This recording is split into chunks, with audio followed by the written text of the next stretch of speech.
A very good afternoon, everyone. Thank you for joining us at the second edition of CMO Week presented by ABP News.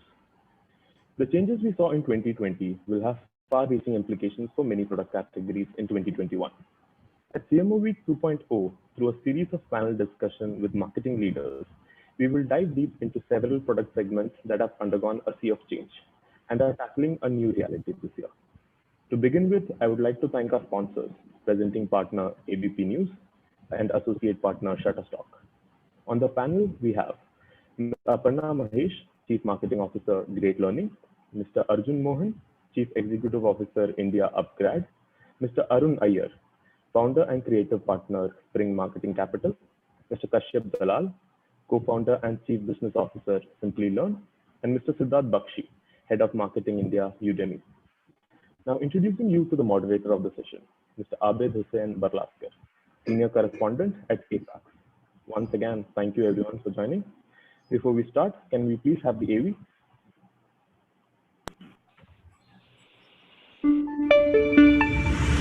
न पाबंदी हो न कोई हद हो तो बस खुद बनाई सरहद हो।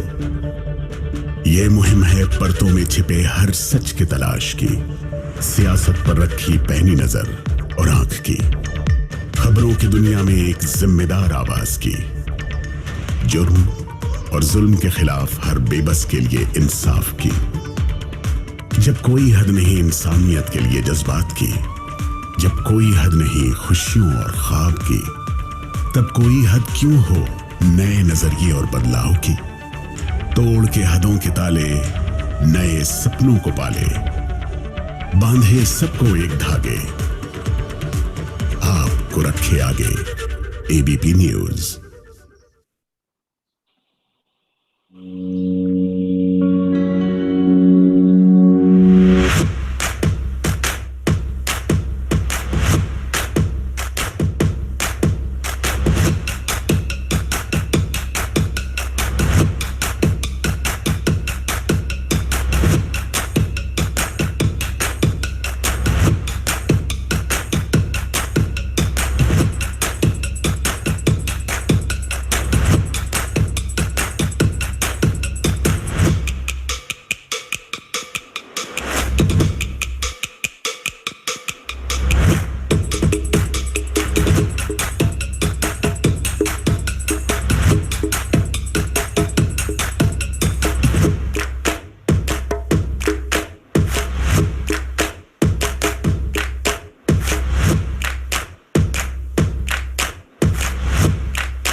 Thank you. Over to you, Abid.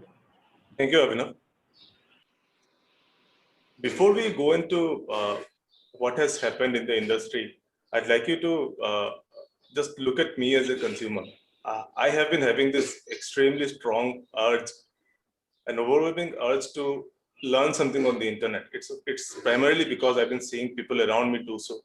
And I haven't yet taken the step, but I'm just about to do so in the next couple of weeks. So from the end of providers to the industry, I'd like you to start by sharing your experiences of what you have seen in the change in the industry the last several months.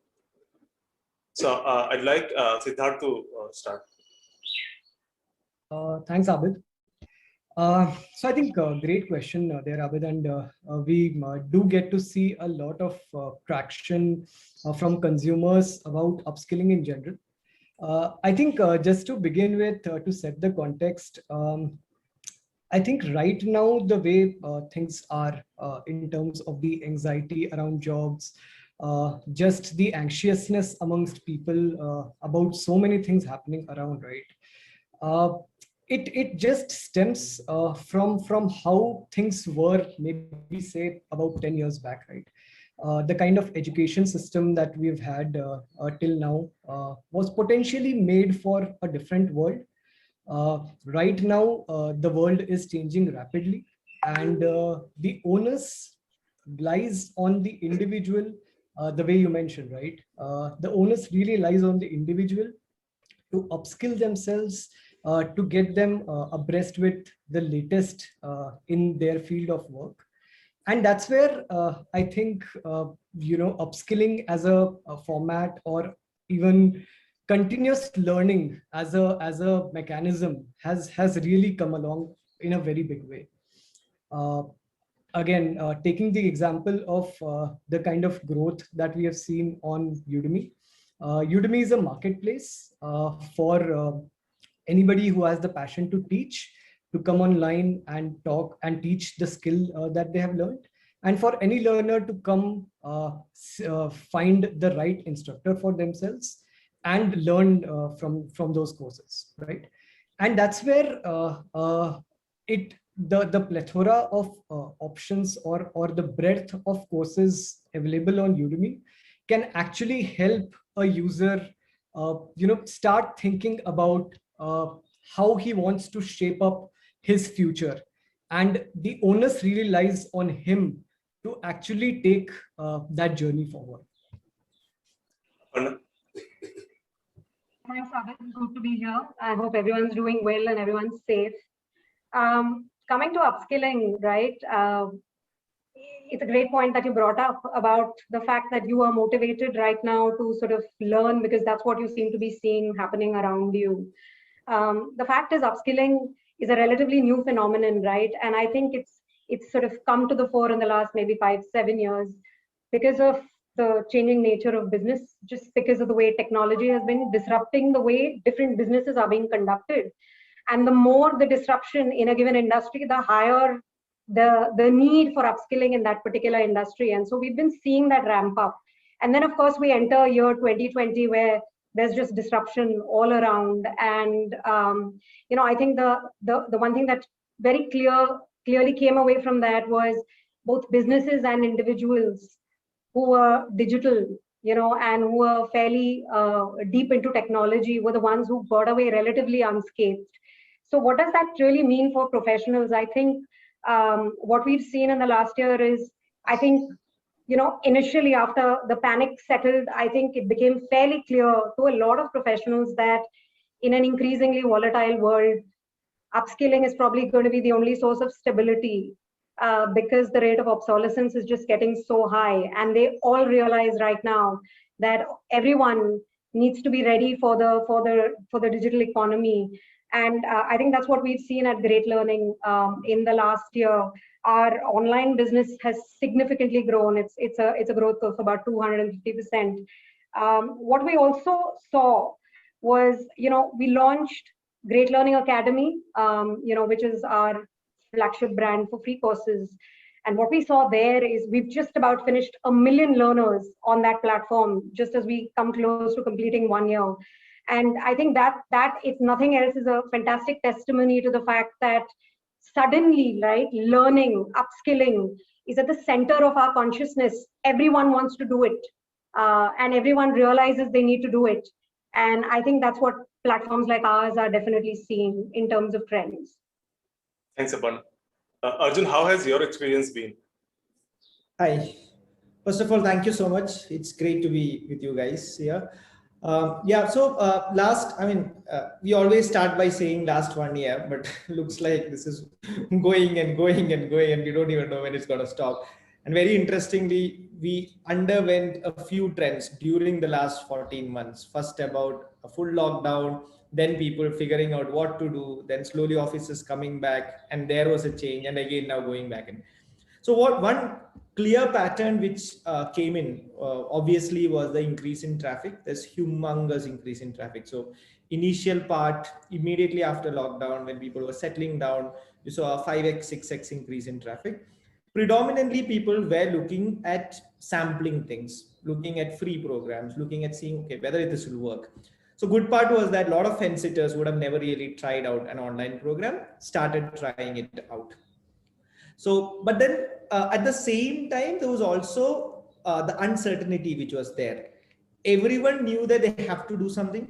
They have to keep themselves upskilled, but at the same time, this uncertainty, what if my family gets COVID? It's a large investment. How do I spend so much of money? So there were a lot, if you remember right, during that time, there was a mushrooming of edtech players, especially on both on the K-12 space and on the higher ed space.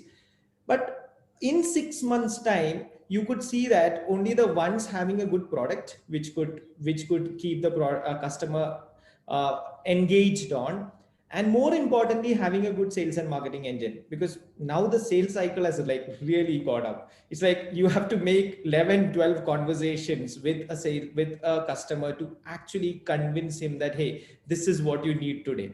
So it requires a lot of investment.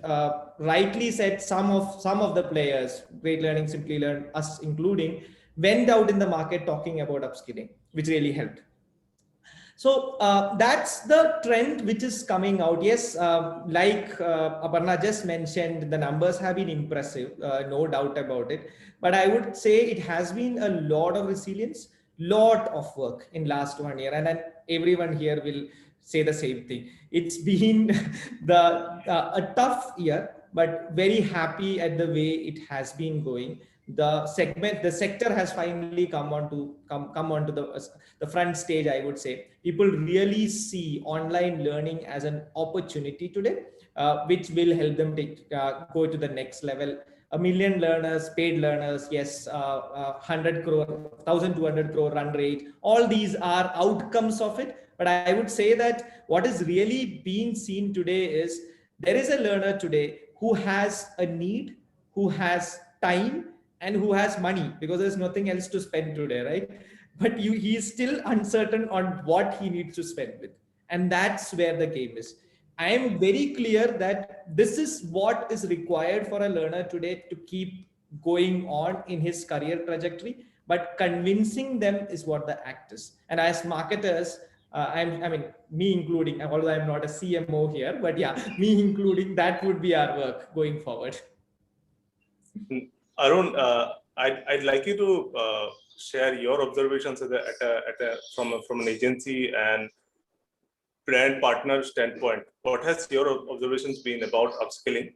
Yeah, so first of all, it's really nice to be here and nice to talk to all of you. I also think that between Aparna, Siddharth, Arjun, and Kashyap, I think most of Working India is looking to you all for their future. So no pressure there. So, but I have a slightly philosophical view on this. So one is that there is a certain situation which is making people tense and figure out what they want to do and upskill themselves. There's also another thing that has happened, I think, which is that people are in the process of re-evaluating everything in their life. They're absolutely re-evaluating absolutely everything in their life, because there is a with all this time, with all this isolation, people have become a little more reflective on their lives. And when you do reflect, otherwise you're so caught up in your day-to-day, you're running around. I think suddenly people have had time to reflect. And when they reflect, they also realize that, hey, you know what, I haven't invested in myself in all this time. And I think that's something that has, that is what has led to a lot of people actually reflecting and saying, hey, listen, I seem to be caught in a rut. Let me see how I can improve myself. How can I work on myself? So I think that's something that at least I am noticing with friends, to be very honest with all the people here, it's happened to me as well. I have done a bunch of, I'm probably the only demand side on this call. Everybody else is on the supply side of things. So I've actually consumed a bunch of courses because I've had time to see how do I reposition myself in my life, right? So I think that's something, that's my view, Abid, on this. Repositioning in life, it's a very nice way of putting your experience. And Kashyap, what have you observed over the last several months? So thanks for having me over. This is a great forum and really good to exchange ideas with everybody on the call. So I think if so we've had a great privilege of seeing this at a global scale, where Simply Learn has a fair bit of revenue coming from outside India as well. And it's been very, very interesting to see two macro trends playing out over a longer term, and then that getting accelerated during the entire COVID scenario that has happened. So if I think back, let's say in early 2000s or 1990s, anybody who would think about education, he would think that I will get a degree and then I'm going to work for 25 years and then I'm going to retire. Right? That was the entire thought process. And that gradually has changed over the last 10 years. And slowly people have started realizing that the pace of change is accelerating, right? So earlier in the early 2000s, you saw a company like Nokia being at the peak of success and suddenly disappearing after 3 years. So it just shows the pace of innovation, pace of technology, the pace at which things are getting disrupted. And slowly people have started realizing that, I cannot be in this frame of mind that I'll get a degree and then I'm going to retire and nothing is going to happen along the way. And if along the way something happens, then my company will take care of that. That entire illusion is completely broken now. I think people are very clear that life is changing very fast. There are multiple events that have added up to that, right? Even before COVID, if you look at it, IT service industries went on record saying that I'm going to pay differential salaries for differential skills. If you're skilled on data, if you're skilled on digital marketing, you get a higher pay. If you are in legacy technologies, you are at a different salary. So all of these things step by step are going into a person's mind saying that digital is the future. These are the areas where I'm going to get a better, faster growing career. And I think all of that is only getting accelerated by the COVID disruption, because during COVID as well, everybody's seen that transition toward digital business models, that physical is getting disrupted faster, digital is growing, and people are seeing that trend very, very clearly. So I think that's one very, very big macro trend which was there. It's been accelerated, right? The second macro trend is the mode of learning. And as early as maybe just 2-3 years back, we still had people asking the question saying that should I learn online or should I go for a classroom? And I think that trend again through this disruption. So there's been a gradual change that's been happening with better products coming online, companies investing in great experience, building the entire product which delivers a great experience online. But that again has been accelerated through COVID, where the way I think Arjun also touched upon it, I see it as a huge sampling exercise that when COVID struck early on, I think all of us, everybody in the space saw 5x or higher growth in traffic, and a lot of people coming and dabbling in free content, whether on our YouTube channels or Simplilearn as an initiative called Skill Up, and huge traction on that initiative. People are just checking out that what's going on, what can I learn? And then gradually through the year, this entire funnel is basically getting the confidence that let me invest here. This is a great experience. I can get something good out of it. And I think we are clearly moving in that direction, that debate of online versus offline, especially for new age technology and digital skilling, I think it's a debate that's something in the past now. That people are clear that there are much better companies and offerings in the online space who are putting serious investment behind the quality of the product, right? Compared to, let's say, driving down, someplace in Bangalore or Bombay or Delhi and seeing a board that get trained in Java here or get trained in big data here and stuff like that, with all kinds of shoddy promises and nobody to back it up. You have large scale companies who are really behind their offering, that they are investing big time because they want to build a big business. And any big business in EdTech can be built only on the backing of great customer satisfaction. So for example, just hold the thought, the idea of customer satisfaction. I'll just get back to you on that. But before going into the customer satisfaction experience part, I'd like to understand the customer a little bit. I'd like you to zero in on who the customer is, what age are they, at what stage of life are they, what is the segmentation like in your consumer bases? Anyone can start the question. Like Arjun, you can take it up and we can. You want me to take it? Yeah. So, I mean, typically in upskilling, the customer used to be someone who has a few years of experience, felt that, okay, I need to do something, right, bang on what Arun said. Finally, he has some time in his life. So he started thinking that I need to reposition, upskill. My life is stuck. Some people call it as the midlife crisis. That used to be the consumer. During COVID, what the observation is that the consumer has become substantially younger.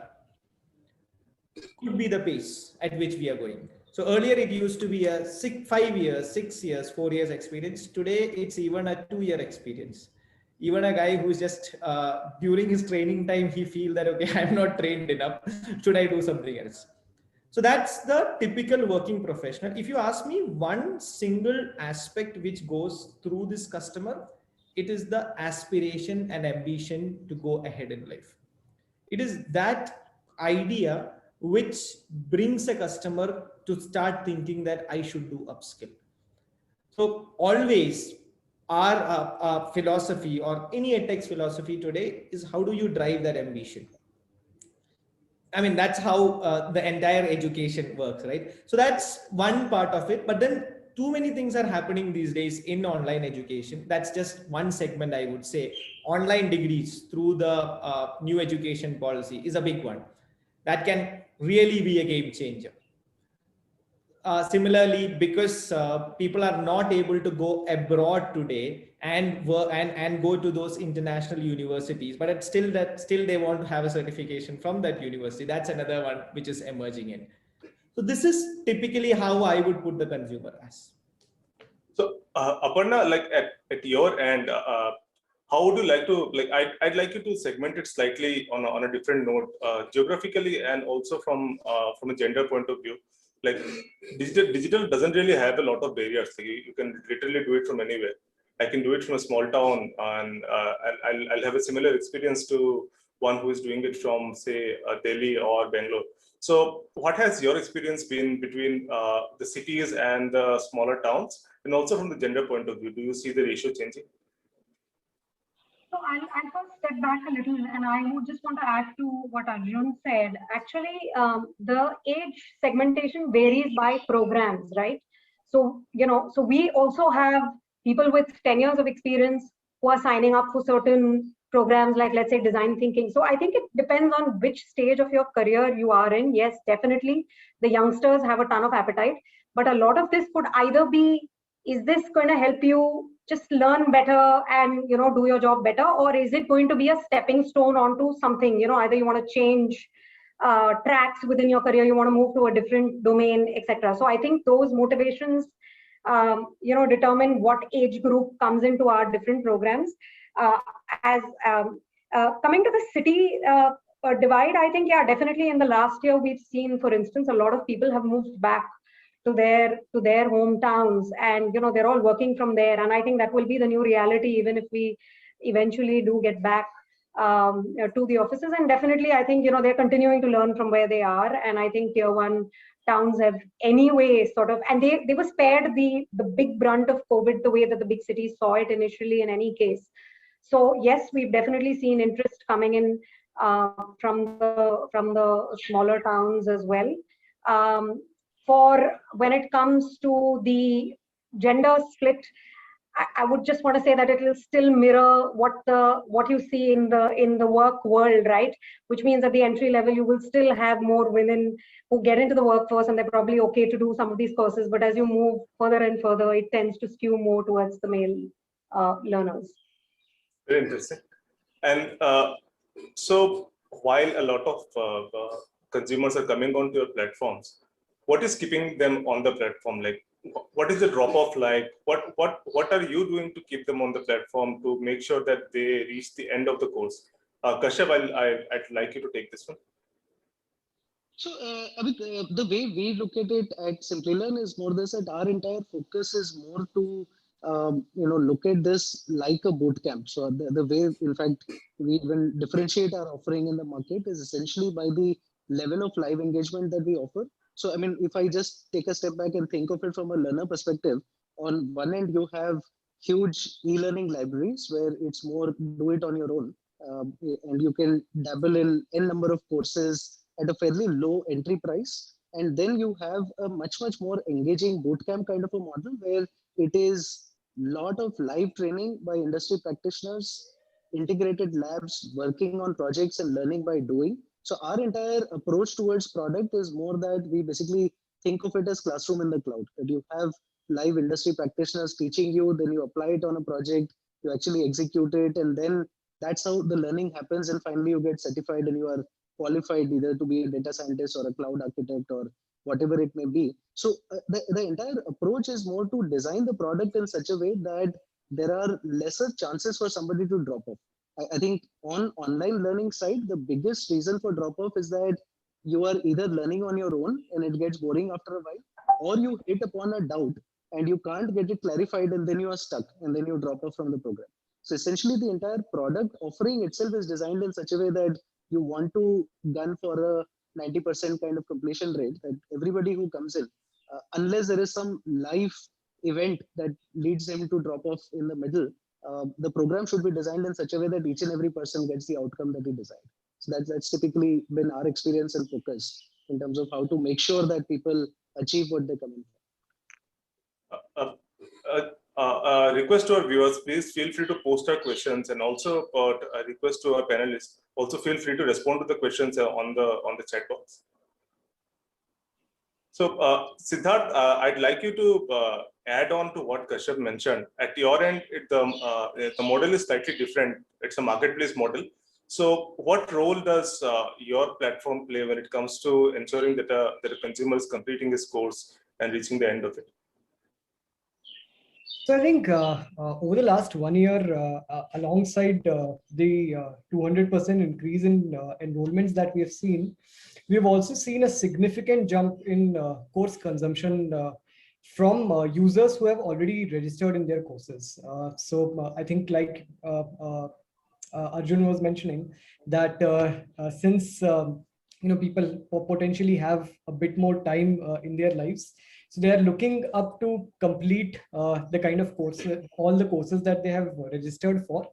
And apart from that, I think just nudging them towards trying to figure out the next course that they want to do, or potentially since we are a marketplace model, it also allows us to. I think my voice is echoing. It's slightly echoing. I will have to go on mute. Hello. Yeah, it's better now. Thank you. Yeah, I was saying while the course consumption has also increased, what a platform like Udemy helps someone do is browse more than one skill at a time. And that's the kind of behavior that we have seen on the platform as well, right? That while a person might come on board to say talk or do a course on tech skills, he might also enroll for a kids drawing course for their kids, right? And at the same time, maybe do a Pilates class just to maintain some fitness. Yeah. So I think that's where a platform like Udemy, which offers those many courses in together, kind of helps keep the user engagement up. I even noticed Airbnb hosting course on Udemy. Yes. So Aparna, I was going through one of your interviews on one of the media outlets, and you specifically mentioned that platforms have to find way to differentiate and stand out in the market. So what role does differentiation play when it comes to attracting users towards you? Because this needs a significant amount of user education before they make their final choice of purchasing a course or getting on board to a certain platform. Because I saw some of these similar questions on the chat as well. I think a lot of the viewers have that as well. Given that there are a lot of courses mushrooming in the last 1 year, I think it's a fair point to say how do we make the right choice, and what are the ways that players like us differentiate. So I would say the first source of differentiation, of course, is the university partners that one ties up with. See, at the end of the day, let's look at the motivation as to why someone is taking on these courses. These are all, as even Arjun talked about earlier, it's all about moving ahead, right? And we say powering ahead in their careers, no matter which stage of their career they are at. So with that in mind, they're evaluating this content to see, or the course to see whether that's going to tick that box. So I think the university partners that the provider signs up with becomes very, very important. So that becomes one differentiator. The second is, I think they're not here to get theoretical certifications. I think they're looking to see if this will allow them to make an immediate impact in their careers, right? So things like project-based learning, the capstone projects, and things like that also make a very big difference depending on what are the domains that we're talking about. In addition to that, I think things like they're always going to evaluate a brand for the kind of success stories that the alumni from that brand have had.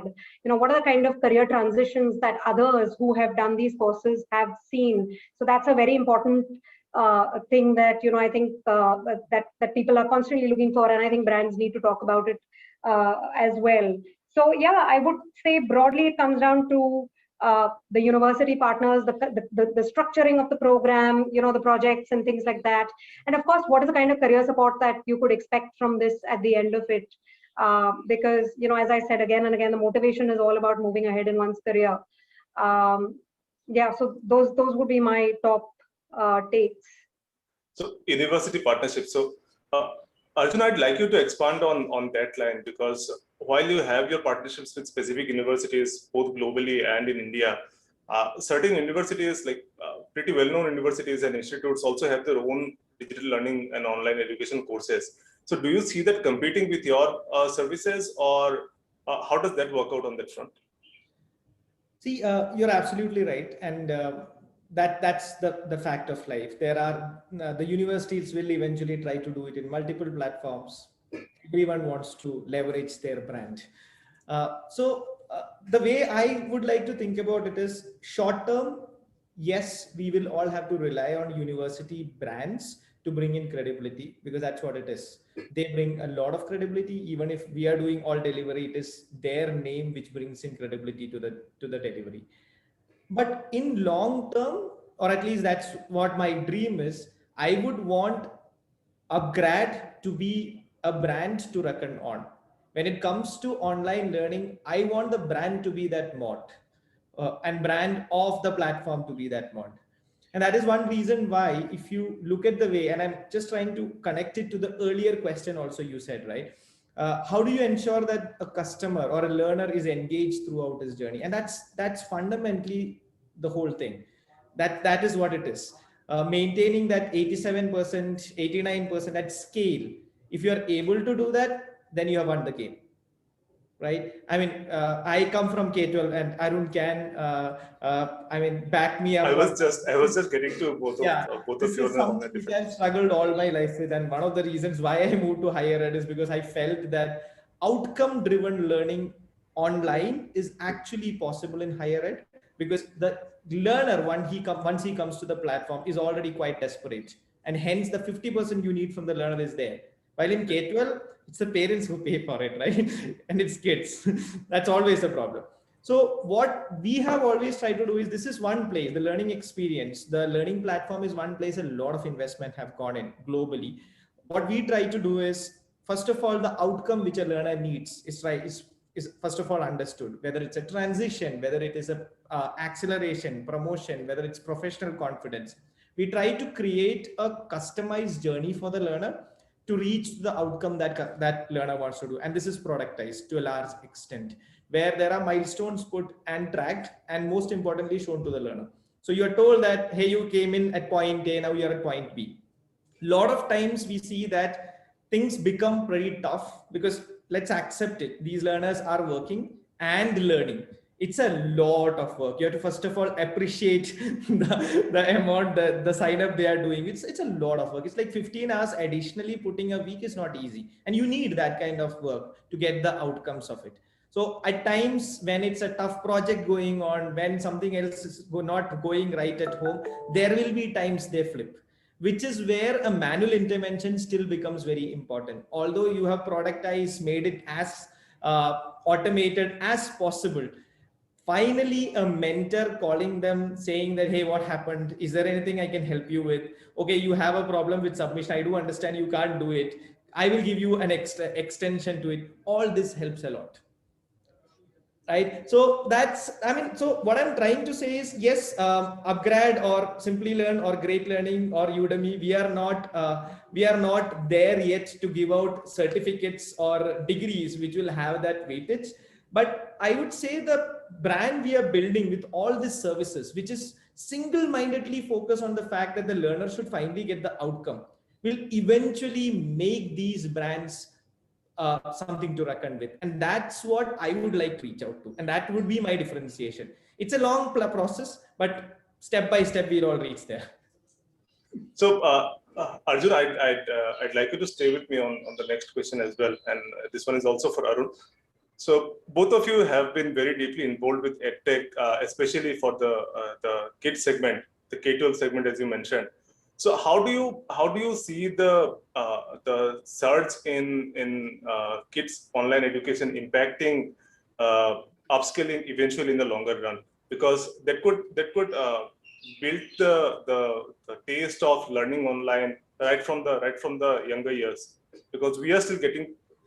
Yeah. So Abid, actually, I'd just like to also talk about a little bit about your previous question of differentiation. Sure. I think what has really happened, and I've been and Arjun knows this, I've been very closely involved with the brand and marketing story of Byju right from June 2015, when they first came into the market, and from then till now, earlier in my earlier organization, and now with Spring. So I've been watching this space very closely. Almost the first 4.5 years or 5 years went in just convincing people that, hey, you can actually study that like this. It was actually category creation more than anything else. And I think that's true for everything from coding to upskilling to K3, K12. I think all of it was just telling people that, hey, this is possible, this is useful, this can make a difference to your lives, whether it's young children, whether it's grown-ups. It was a lot of category creation. What COVID has come and done is that this is now taken for granted. Studying like this is taken for granted. Now the game has become about what is the differentiation, what is the product differentiation, what is the brand differentiation. I think that's a journey that all brands are now going through. Like Arjun said, I think all the upskilling brands are getting there. I think it's some time away before somebody can actually say, hey, I'm certified from Great Learning, I'm certified from Upgrad, I'm certified from Udemy.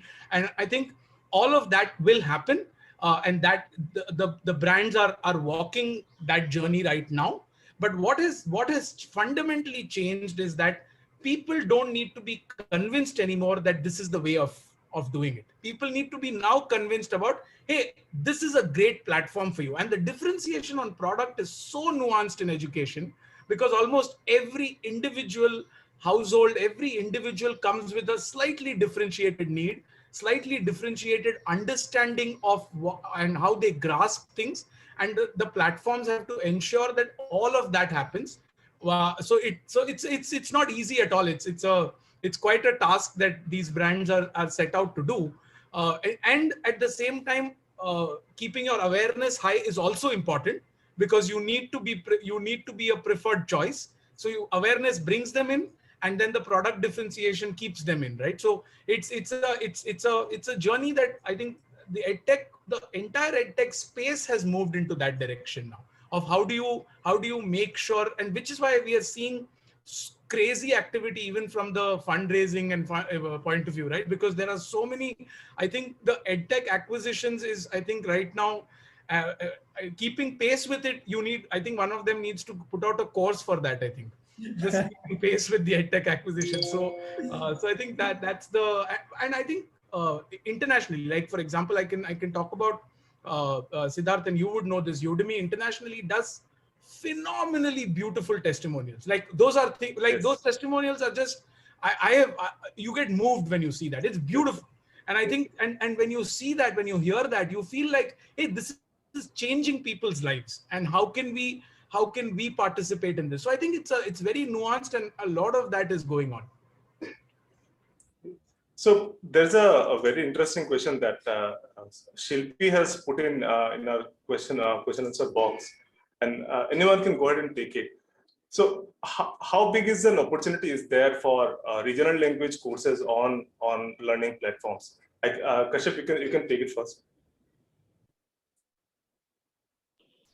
Yeah, I think Abid, before talking about it, just wanted to make a couple of comments on the earlier question.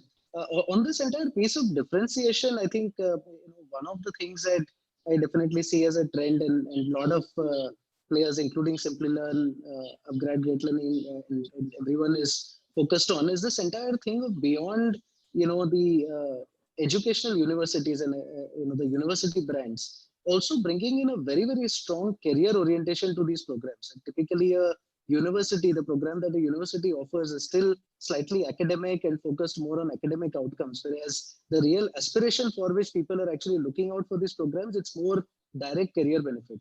And therefore, the entire strong component of getting a industry partner, industry data sets, industry projects, and that entire ecosystem is something where all of the online product companies on the professional education side are going to add significant amount of value. So, for example, for us, Simplilearn, we've taken a very clear call that every program, it will be a dual partnership program. So if there is an academic partner like Purdue or Caltech, then there will be an industry partner like IBM or Facebook or AWS or so on and so forth, which brings in very, very strong credibility that this is focused towards career outcomes. It's not just a degree, right? So I think one of the things is also the commoditization of degrees, that you don't want to be stuck with a degree that doesn't give you a career outcome, and that is a very real problem that also exists, right? So the idea is to make these programs career outcome oriented rather than just academic degrees that people get. So I think that's very clearly a focus. Coming to the question on languages, I think to be very honest, on the Indian side right now, we see our business to be concentrated more in the top 20 cities. I would say we have not really been able to assess a very, very strong demand in terms of going into vernacular, because the kind of digital skilling programs and the kind of programs that are really in demand, to some extent, a lot of these roles look at English as a kind of baseline requirement. But I think this is something that will evolve with time. So I think it is a little early. Right now, as a global business, the focus is slightly more on other markets where the entire business could enter, like Latin America or Europe and so on. And some of those languages will kind of come before, because the market already exists. But I think India as a market, at least my read is more this, that it's about 5-7 years away from any localization in terms of Indian languages. I think it's definitely something that we need to get to, but at least our read is that it's going to come in some time. The market is not there yet. I'd like my next question to be answered by Siddharth. When I look at your platform, it significantly stands out on the pricing front, and the courses are in if I may say so, in sessions. So what does that how big a role that does that play when it comes to your or onboarding your consumers and your courses, consumption of your courses? Got it. So I think I'll just take a step back and take a segue from what Arun was mentioning. Udemy's mission truly is about improving lives through learning, and that's a principle that we all live by, and that's the way we do our business as well.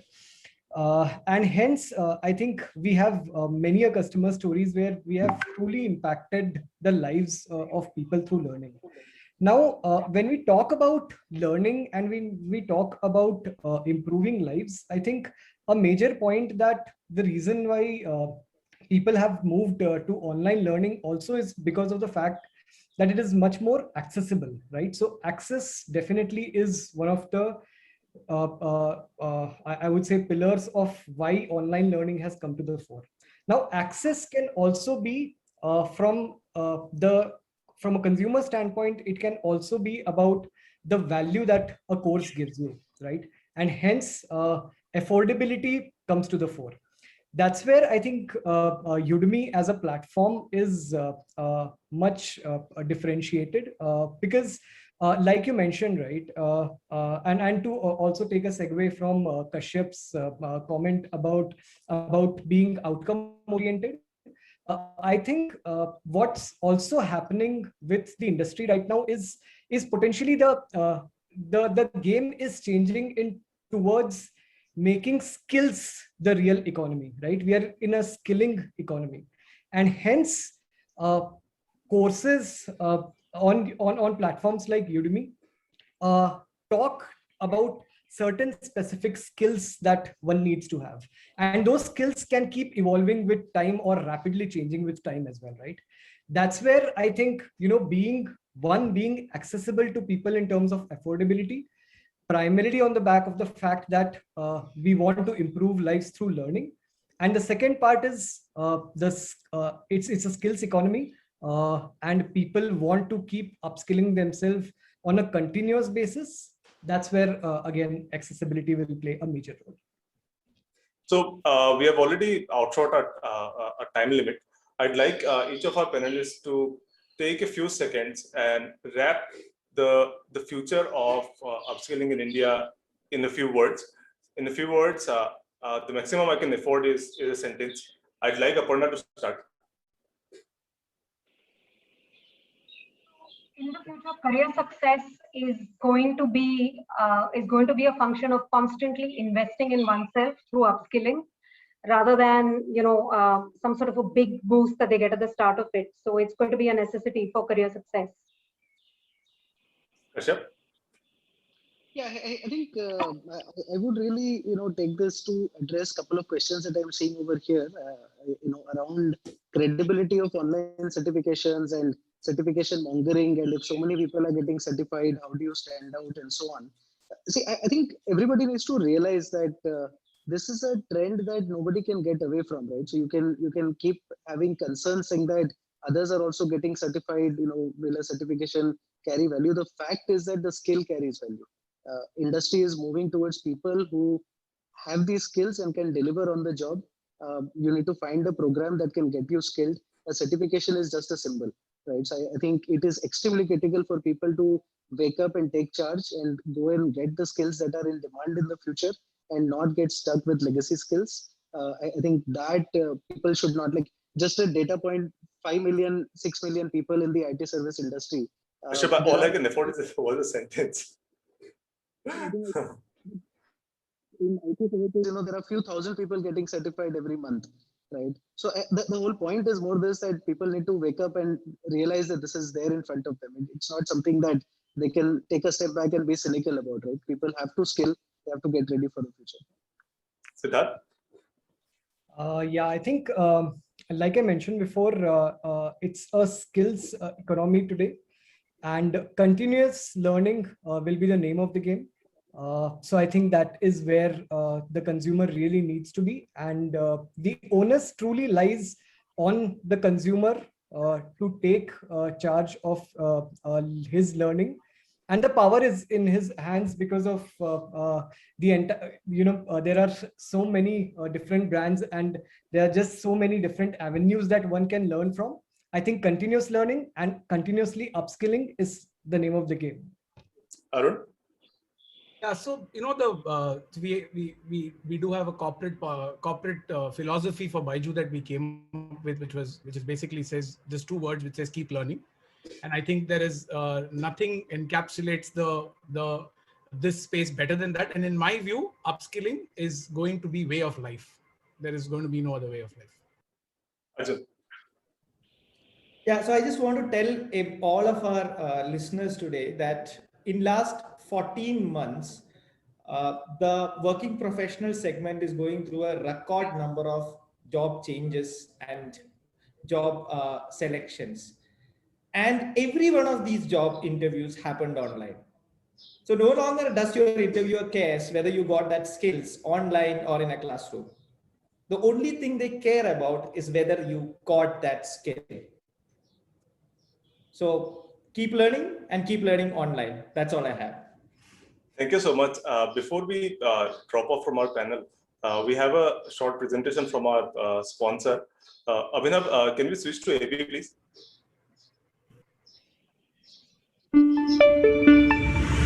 न पाबंदी हो न कोई हद हो तो बस खुद बनाई सरहद हो। ये मुहिम है परतों में छिपे हर सच की तलाश की, सियासत पर रखी पैनी नजर और आंख की, खबरों की दुनिया में एक जिम्मेदार आवाज की, जुर्म और जुल्म के खिलाफ हर बेबस के लिए इंसाफ की। जब कोई हद नहीं इंसानियत के लिए जज्बात की, जब कोई हद नहीं खुशियों और ख्वाब की, तब कोई हद क्यों हो नए नजरिए और बदलाव की। तोड़ के हदों के ताले नए सपनों को बांधे सबको एक धागे, आपको रखे आगे। ABP news. Thank you, Abhinav.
अभी you should charge IPL rates. ये सब edit short हो जाएगा.